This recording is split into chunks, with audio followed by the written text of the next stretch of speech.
Hello guys, what's up? Welcome to the first episode of RageQuit podcast. It's Huddy here. My name is Cameron. I'm Mark Sathium. And it's your boy Ryu Kotse. Oh, that was really cringy, but we're gonna go with it.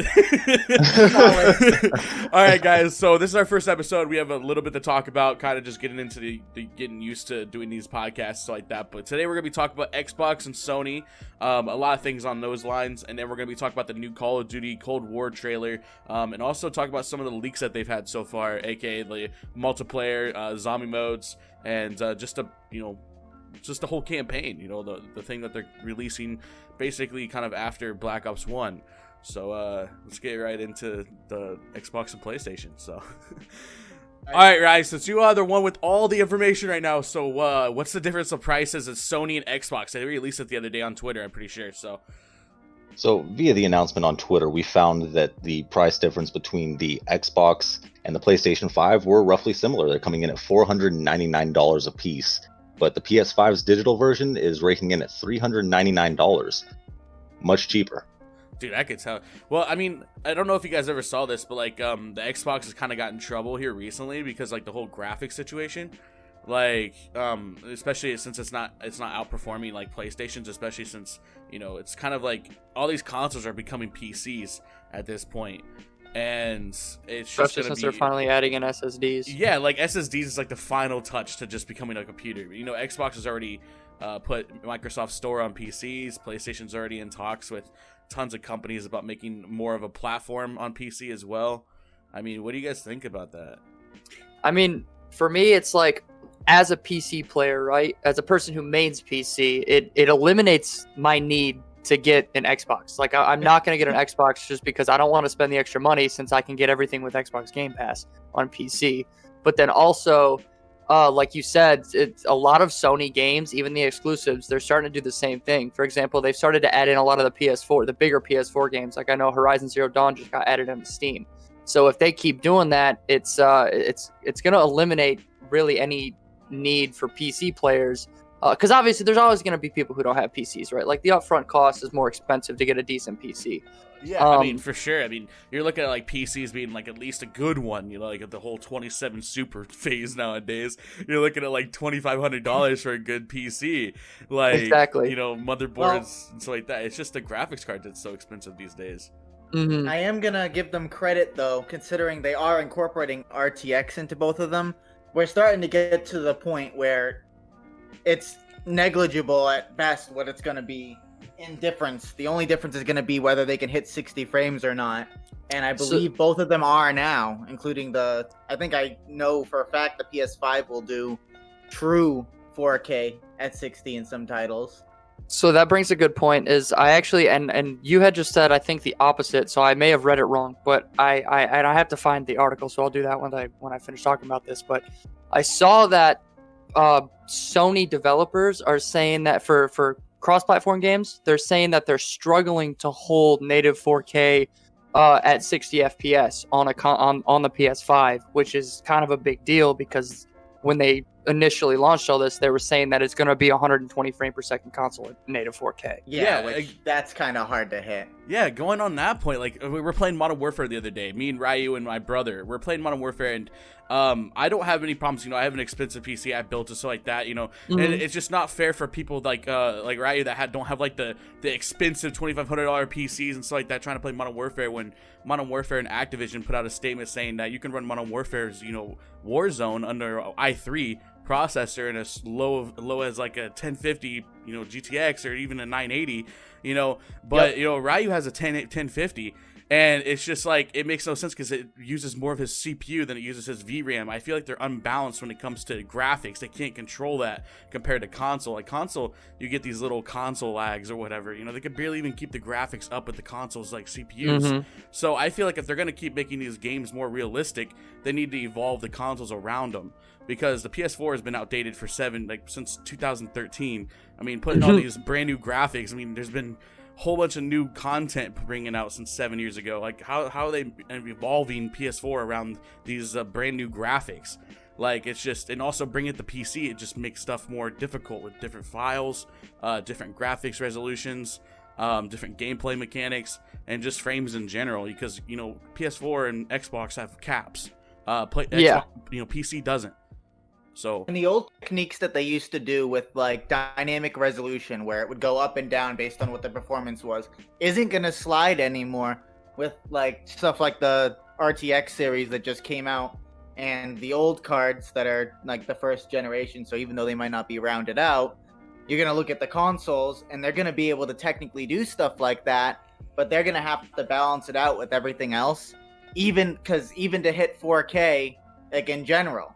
And I didn't see anything at all about whether they're on other games, if you run them in 1080p or 1440p, if then you can get a solid 60 or 120 frame rate, but, max graphics instead of running it in 4K. There's no option for that. I know the PS4 Pro had that in certain titles, like The Last of Us Remastered, for example. yeah, but... I mean, we have a big bullet point right here, and I want Ryu to talk about this more because he has it put down on his thing as an idea.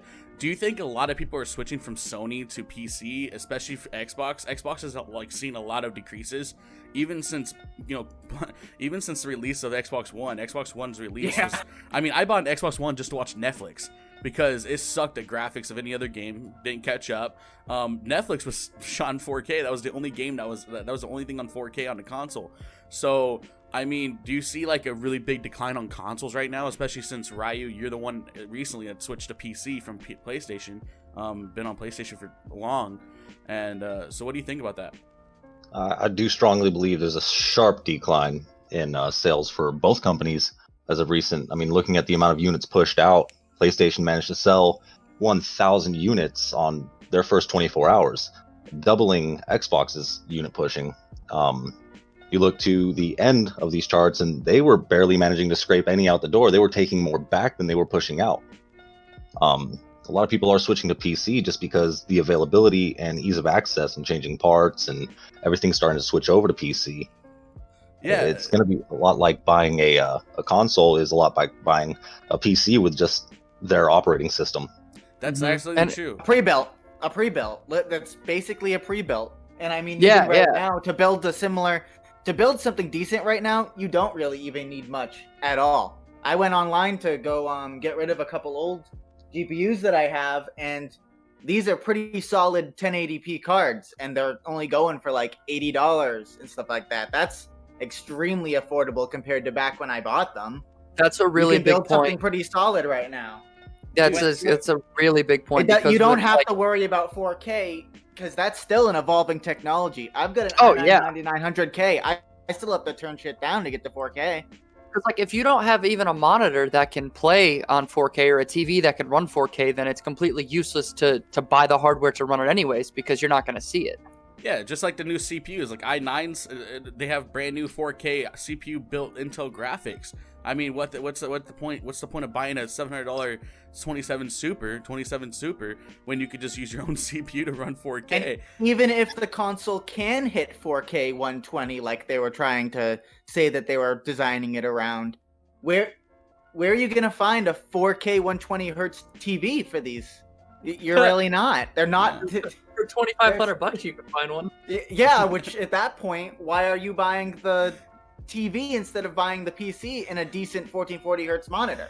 Exactly. That's so true. And I mean, when Sony released the whole statement about PS5, everyone was going crazy because they were looking at the parts, and I made a video on this on my old YouTube channel, and it looks like it, like the parts and stuff like that, it just doesn't add up to the $499. So at this point, they're really losing money because they're putting so much money into this console, and everyone was freaking out because they're like, oh, this console's gonna be $800. Like, this is literally a PC that we're buying here, when we can literally go buy I can build a beautiful PC that can outrun that PlayStation 5 with but easily $500 to $600. Even going on Facebook Marketplace, you can find a used one that could push past the PS5. And a lot of the points are also going to be, you're never going to get just max graphics. They're not going to do it. They've never done it. They're not going to.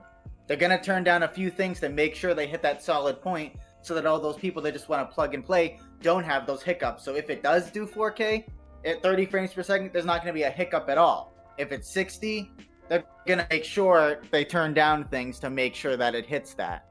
Yeah. All right, I'm going to play antithesis real quick, or play like the other side of the argument here, though. And as somebody who has been a console player for the majority of his life, right? Like I didn't even I didn't even have a PC until I started my YouTube channel just a little over a year ago. And so for me, the thing that Sony has even above Xbox now is the exclusives, because Sony exclusives are just incredible. And the bigger exclusives, they're not putting out on PC access yet. So unless you buy that console, you're not going to get to play a lot of what are considered some of the best games that people have ever played. I mean, good point that Huddy was making about the Xbox One having a rocky start. They haven't recovered from it, like, at all. I mean, Xbox is just like AMD at this point. Like, they've been struggling to keep up with PlayStation. The only thing that Microsoft has on anything is their PCs, the Microsoft, Windows. Yep. It's because gaming is almost irrelevant for Microsoft. It's just an extra market that they got into. But like, if you want like a more in-depth position of how Xbox is going to be PlayStation in the future, is Xbox already has a platform on everywhere. And really, they have Microsoft Store. They already own a PC, basically. They basically own Windows. So, like, I mean, I've also heard in the back of the days that MacBook, as very much Apple has been thinking about making PCs for gaming as well. Since Mac, has never been known for gaming. If you gamed on a Mac, you're always getting to get laughed at. I mean, but so many games aren't even released on Mac. There's just so many things that could happen, but. Going off of that, it's just Xbox right now is just in a checkmate move against Sony until Sony sees improvement of getting onto a PC more often. I mean, they already have that one app. What is it, Ryu? For Sony? That'll be PlayStation Now. Yeah, that's about it. But when you go on there, like what Coben said, is just they don't have all the good games, like the exclusives, like God of War, Uncharted, Ratchet and Clank. Yeah, Ratchet and Clank. Not only that, you need a pretty good internet connection to be able to do it. Yeah, exactly. It's like Stadia. It's all streaming. Mm-hmm. It wasn't very good the one time I tried it. I did play it when it did have the original God of War, and even then it struggled. And I have pretty good internet, so. All right, yeah. So going off of that, that's a good talk about Xbox and PlayStation. If you guys want to hear further more on that, we can get some more research onto that. But we kind of talked about majority of what we really wanted to talk about PlayStation and Xbox, especially since they announced about a month ago about the new stuff, and then last week they announced about the new drops. But let's talk about Call of Duty. That's the one thing I'm really excited about to talk about on this podcast. Call of Duty. Me and Ryu, about last week, we watched the trailer together. We were freaking out because we were so excited about Cold War, especially since they said that it was going to leave off from about 5 to 6 years after Black Ops 1, going straight into the USSR and the whole Cuban Missile Crisis, which is where it left off on launch, if you guys remember launch, and stuff like that. And what do you guys think from watching that trailer? Do you guys think this game so far this game is going to look really cool? And what do you think the campaign's probably going to lead to? So that's actually, I guess that kind of, the way I'll lead into that was with a big question. You guys seem to have done a little bit more research with COD than I have recently. Is this a reboot? Kind of like Modern Warfare was a reboot of the Modern Warfare series? Is this a reboot of Black Ops? Oh no, man! Like this is literally leaving off afterwards, because we have so much rich history from the 40s to the 90s. From the 40s, right after the whole World War II and stuff like that, and then you got Vietnam, and I'm pretty sure Vietnam was in the 60s. We're leaving off to after the 60s, which is after the Vietnam, but we're kind of seeing a little bit more backtracking since Hudson and Mason and Woods are back into the game.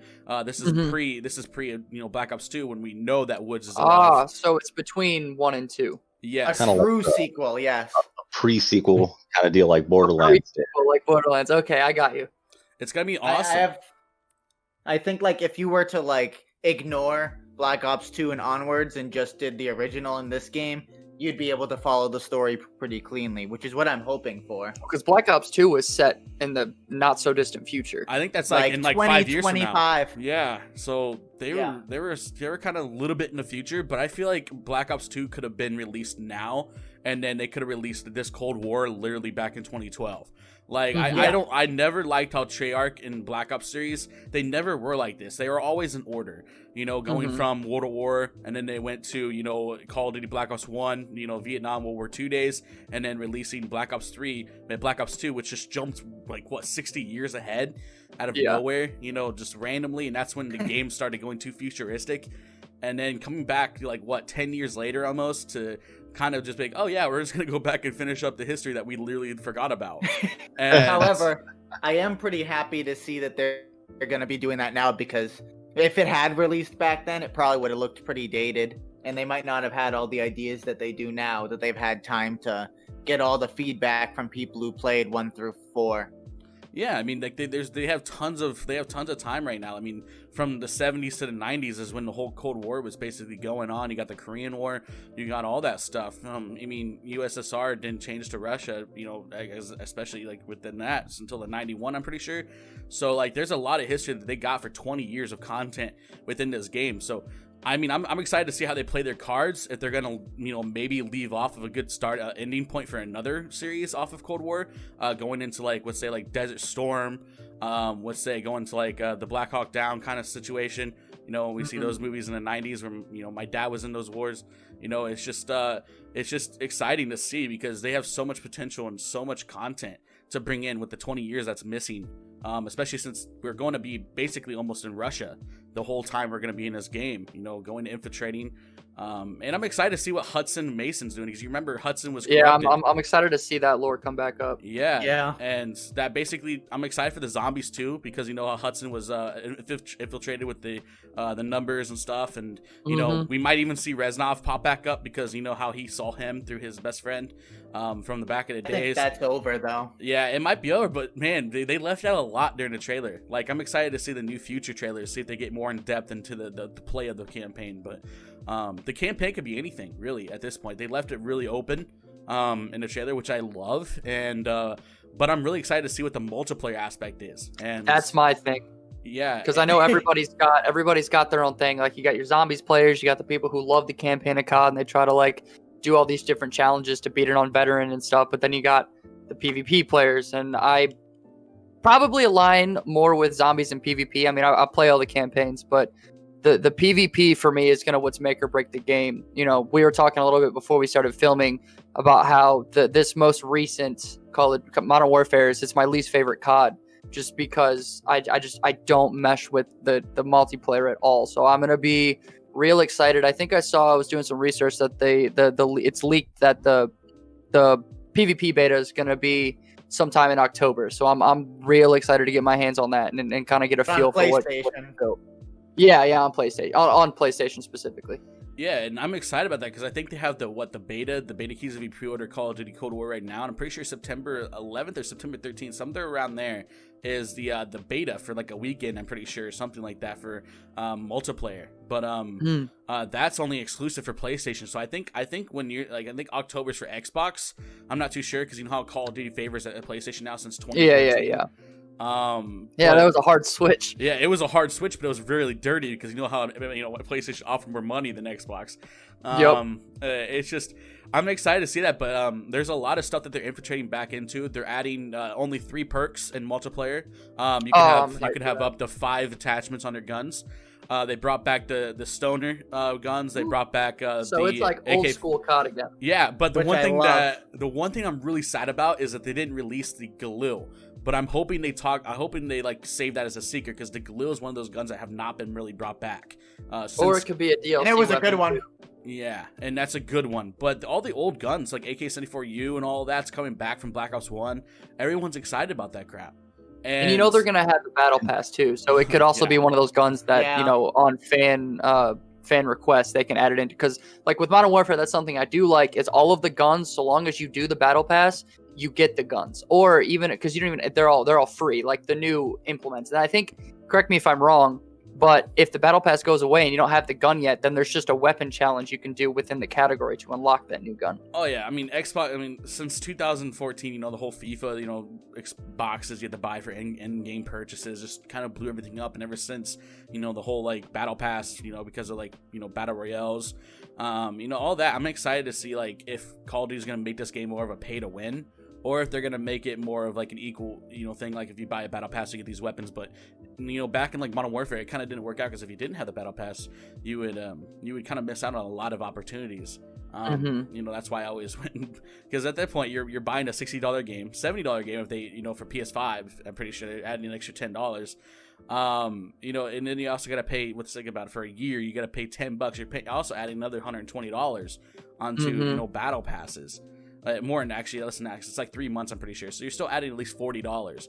So I mean, they're making their money easily, but it's just to see where they're gonna put that money to. Are they gonna make it worth it, or are they gonna make it kind of like just putting money something that's not gonna be useful? Because people want to put their money for an advantage. They don't want to put their money in something that everyone else can get an opportunity in.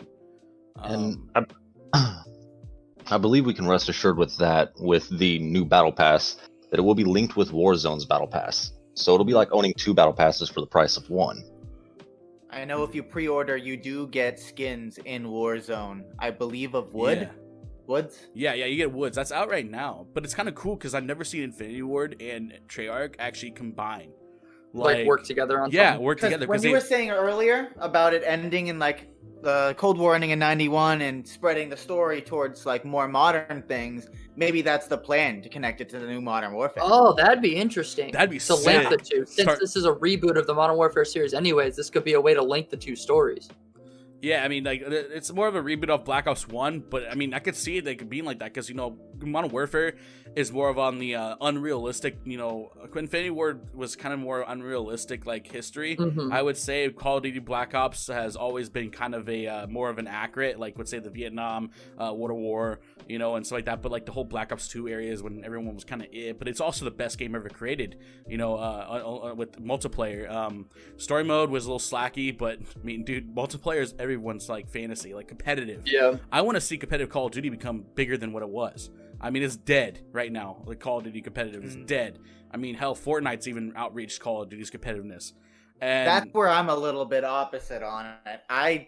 I've been kind of burnt out on Call of Duty's multiplayer for a very long time because it's been so similar every single time. People just get slightly adjusted to the new styles of gameplay and the new weapons, and then it's pretty much the same as usual. Graphics changes. My brother kind of came up with something. He looked on his article, and this one article, I want to link it, but I don't know what it is. I have to ask him about it. But he had this one article that said that the gameplay of multiplayer is supposed to be like Modern Warfare 3 and Black Ops 2. So that's what this article compared the gameplay for the multiplayer, which I'm excited about that because Modern Warfare 3 and Black Ops 2 are both two competitive games. Modern Warfare 3 was released 2011, Black Ops 2 was released 2012. Those are back to back the best games. I mean, I remember just being in my room constantly dropping sports because those games literally took up my life. But I'm excited to see what they do for the multiplayer, especially with the aspects of what they're going to put in it.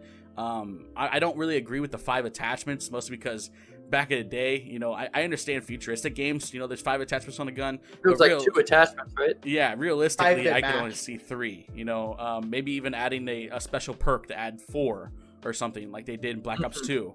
Yeah, but you lose your secondary. Yeah, and it's just I'm excited to see what they do, but I feel like they're gonna, Call of Duty is always known for, especially Black Ops series is always known for switching out things and kind of ruining something with just a small little plug-in.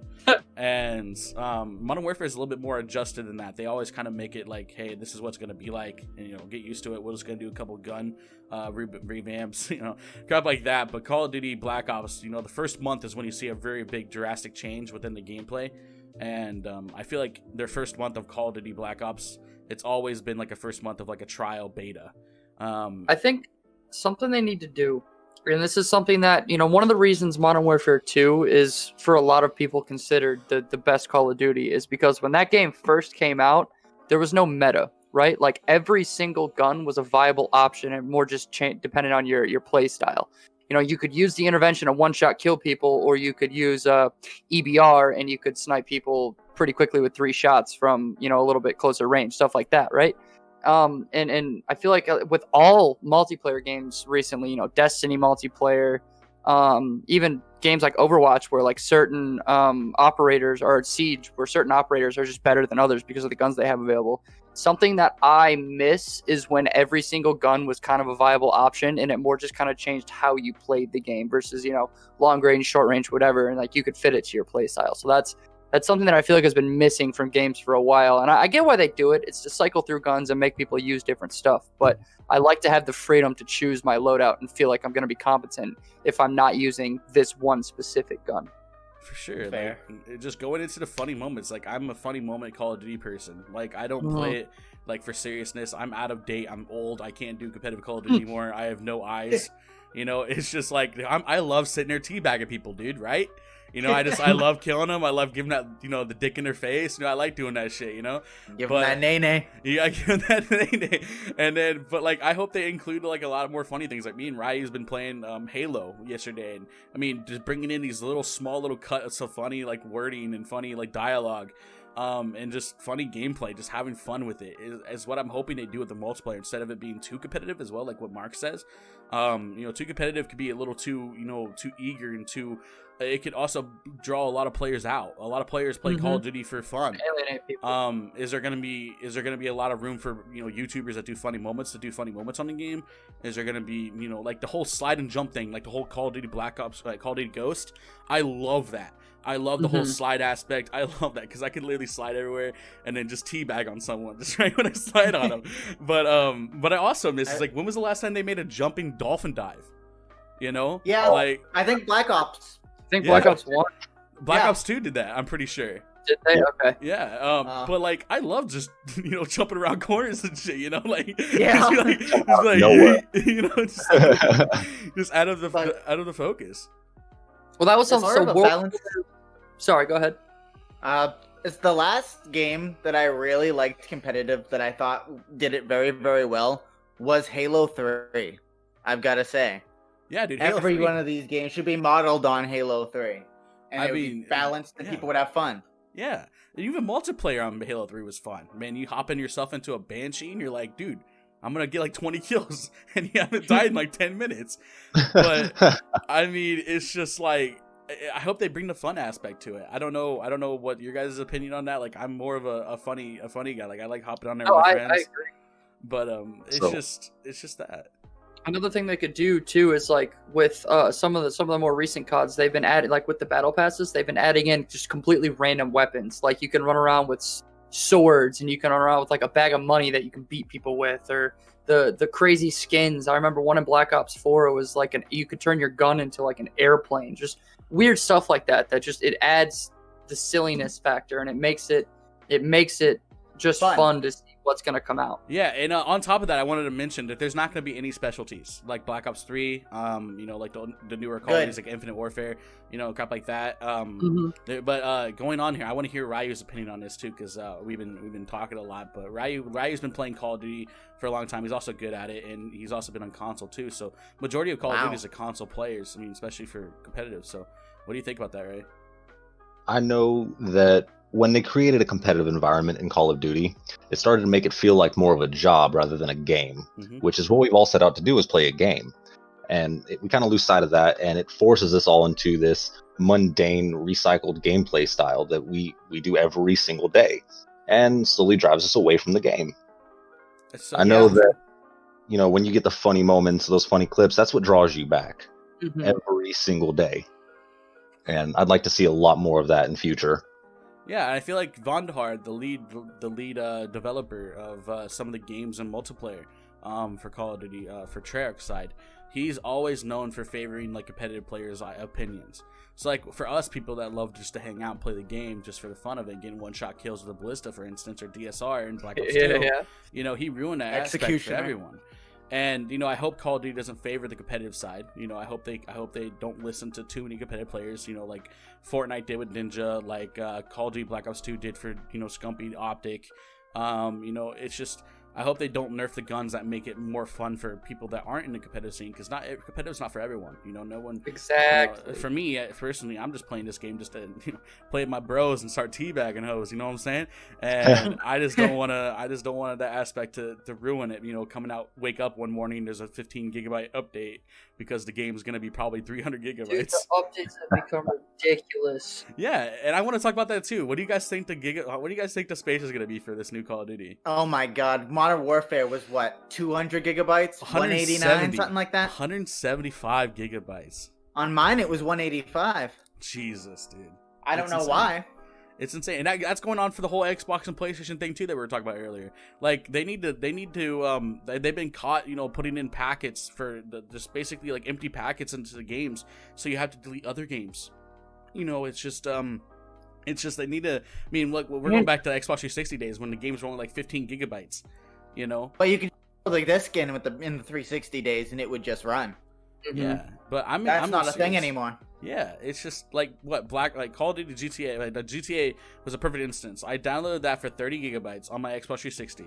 Next thing you know, a year later when Xbox One comes out, it's like 100 gigabytes. Like that game looks better though. Huge now though. Yeah, but like at that point, within a year, they only had one DLC, and where did the 70 gigabytes go? Like graphics don't take up that much gigabyte. I mean, especially remastering it at that point. I mean, look at Elder Scrolls. I mean, for instance, when Skyrim came out remastered, it was only like 5 extra gigabytes, and that was a drastic change. Can't wait to play Skyrim on my new LCD Samsung TV or refrigerator touchscreen. Yeah. Fallout 4 even had a high definition texture pack.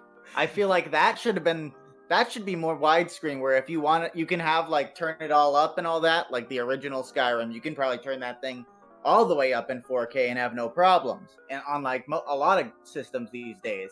But there should be like an HD opt-in. That way, if you really want to download another 100 gigabytes but have the game look like it does now, you can do that.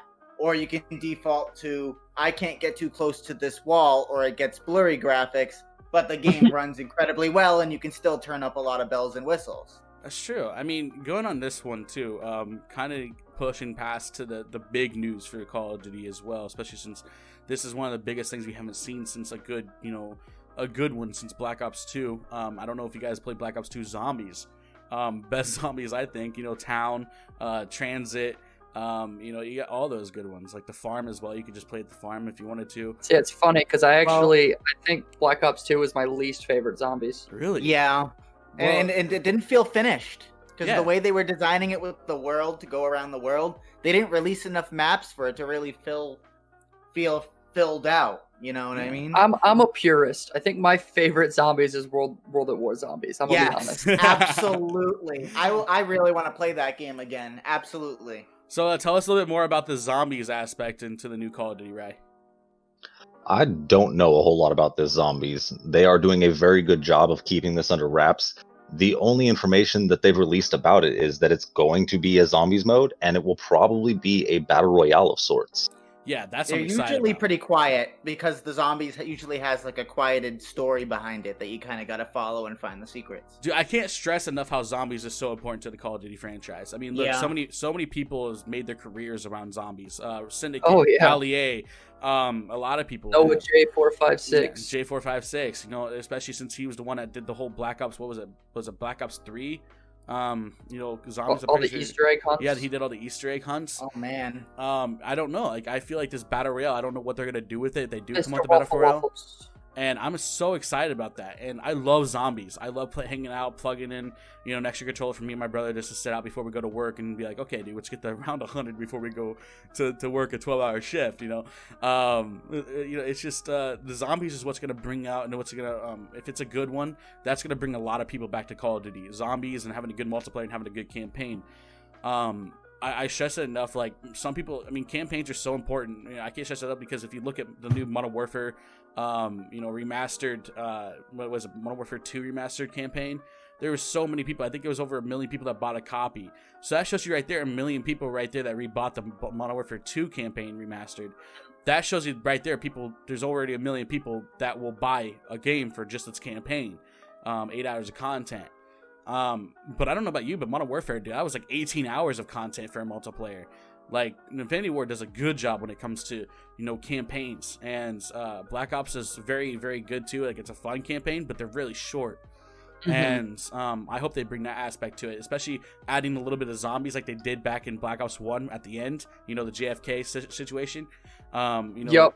It just, the Ronald Reagan, I heard supposedly is supposed to be making us do some dirty stuff. It's going to be crazy. And I feel like the zombie aspect is going to be a very big thing for Call of Duty now. I know we did speak about the file size, but Ryu, you have a 1050, right? Yes, sir. Have you had time to look at the minimum requirements for the new Call of Duty Cold War? No, I have not. I don't actually believe they have any of the requirements set out just yet. All I know is they're going back. They're still with the IW design software, like the studio. So IW's been used for the past 4 or 5 Call of Duties with Infinite Warfare, Infinity Ward, and Treyarch. So I don't know if they're going to come out with a new studio for this one, or it's going to be IW studio, just like they've always been doing. Yeah, Kablinski has the one out. Is this for the stats for this game, the Cold War? Or is that for the Modern Warfare Warzone? This is, according to this website, this is the minimum requirements for Cold War, and then this is the recommended. Right. Yeah, that looks similar to what I've seen. All right, you want to go ahead and read that off for us? Okay, yeah. So let's look at the minimum requirements coming in at a Core i3 processor or an AMD FX 8120, 8 gigabytes of RAM, Windows 7 64-bit or better, an NVIDIA GeForce GTX 960 or AMD Radeon R7 260 graphic card, and Pixel Shader 5.0, a Vertex Shader 5.0, and 1024 megabytes of dedicated video RAM, being the low end of everything. So our high end. Yeah, that just right there, that just shows like that might be, if that is actually their like lowest recommended, that's actually lower than freaking Warzone's. Like, I'll make a point here, like sixth gen Intel over here. I mean, right now we just hit the 10 series. Although I would not recommend anybody on an FX run this, because you're gonna have stutters that you can't even comprehend. Yeah, so if you are running one, you are used to that. The thing with a game like Warzone is you have to, the whole map is being rendered while you're in there, right? So, when you're doing a campaign game, you can't, or running a campaign in any game, it's going to be just loading in that level, right? It's going to be that specific map, very linear. But when you have an open world game like Warzone, it requires you to be doing a hell of a lot more to be able to run that game, since you can kind of run everywhere and get to any point at any time. Yeah, that's like the whole aspect of that. What we were talking about the Ryu earlier. Like, he played Warzone, it's open world. It honestly relies more on like the latency and like the servers as well. Like, people don't understand that too. Like, just people have just see how the servers run. Treyarch, I hate to say this, but Black Ops 4, Black Ops 4 Battle Royale was very tragedy to me. It seemed nothing different than PUBG. It seemed nothing different than a lot of the other Battle Royales.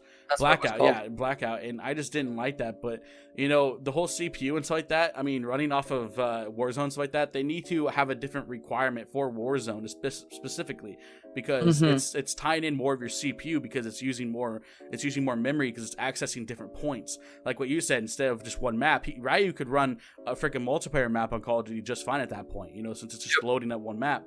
But they need to find out something different if they're going to be doing, Warzone maps or stuff like that. Warzone's most likely going to be inputted probably into Call of Duty Treyarch's place. It's going to have that little screen saying, hey, go play Warzone, connected to Infinity Ward servers. That could create a lot of problems. Or just even an instinct. Because, I mean, even if there is a zombies, Battle Royale, like, I know Ryu and me is probably going to be playing some of that too. All of us are going to be playing that. But it's not fair to some people, when they don't have the dedicated stuff, or they keep it like that. I mean, i3, that is very low. I doubt an i3 could even run that game. Like, I honestly, at that point. Give credit, though. Call of Duty has always been pretty good at optimization, where, like you said before, most people don't understand that the servers are typically the problem. A lot of people who had lag issues, that's the main problem that is usually causing people playing Call of Duty games. It's not usually the computer can't run it. A lot of people have no problems turning everything all the way down in a competitive scene, or in the stories turning things up and getting maybe 50 or so, but getting a really nice experience. They can typically run pretty well on most machines, so I think that an i3 could probably run it, but I wouldn't go back to 6th gen, maybe 7th gen.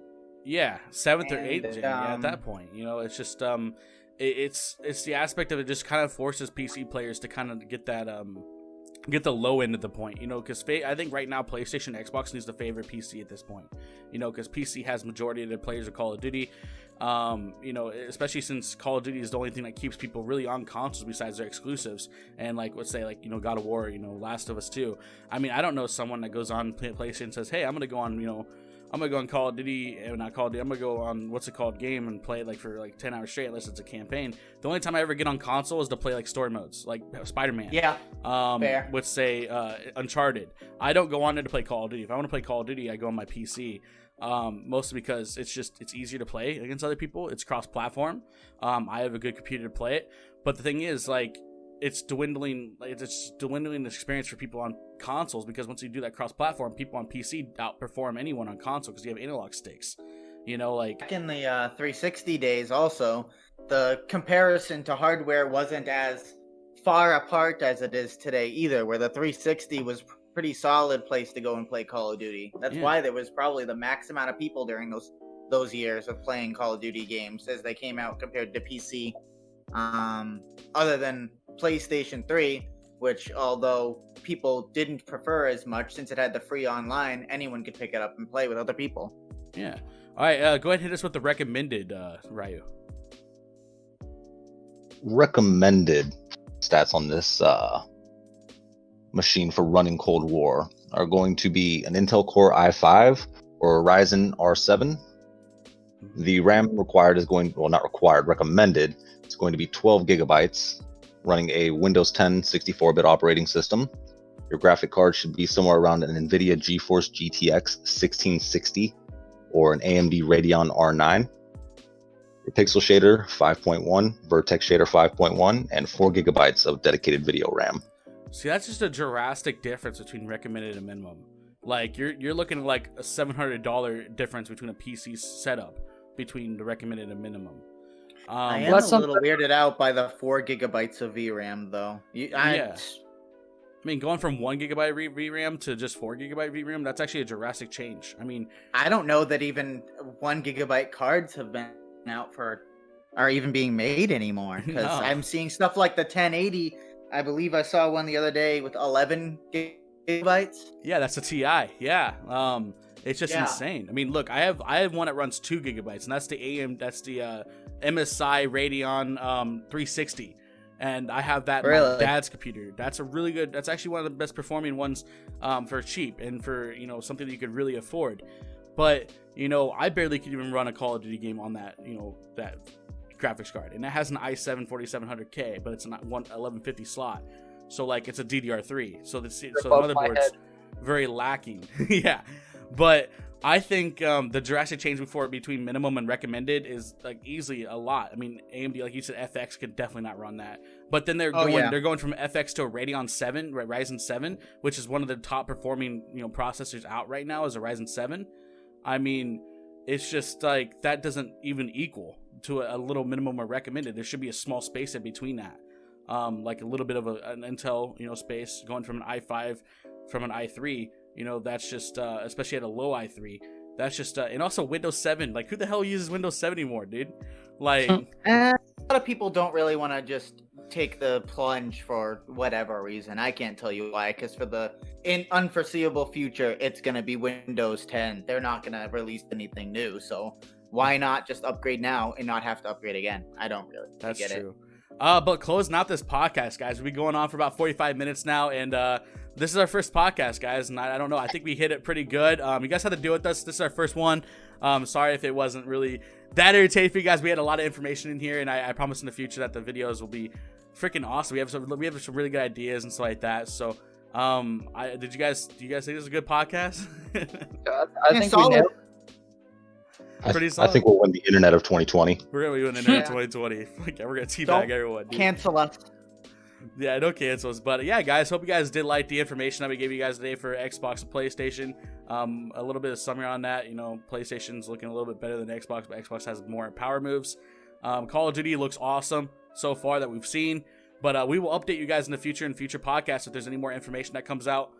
We have a lot more information to talk about, but today we wanted a nice, easy, smooth transition into a brand new series and something that's going to maybe be awesome. You know, this podcast could maybe blow up or something, you know, that'd be awesome. But yeah, guys, thank you guys for tuning in for the first podcast. Thank you, Ryu. Thank you, Marks. And thank you, Koblenz, for giving your time to hop on here. And hopefully we'll see you guys next episode next week. See you guys later. Peace out. Peace. Thank y'all.